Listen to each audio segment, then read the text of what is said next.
ঠাকুরমা ও স্বামীজির চরণে প্রণাম জানিয়ে শ্রী শ্রী রামকৃষ্ণ কথামৃত থেকে কিছু অংশ পাঠ করছি। অনেকে মনে করে বই না পড়ে বুঝি জ্ঞান হয় না, বিদ্যা হয় না। কিন্তু পড়ার চেয়ে শোনা ভালো, শোনার চেয়ে দেখা ভালো। কাশী বিষয় পড়া, কাশী বিষয় শোনা আর কাশী দর্শন অনেক তফাৎ।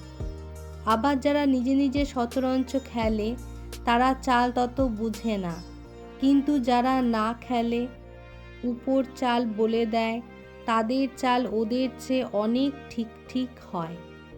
সংসারী লোক মনে করে আমরা বড় বুদ্ধিমান, কিন্তু তারা বিষয়াসক্ত, নিজে খেলছে, নিজেদের চাল ঠিক বুঝতে পারে না।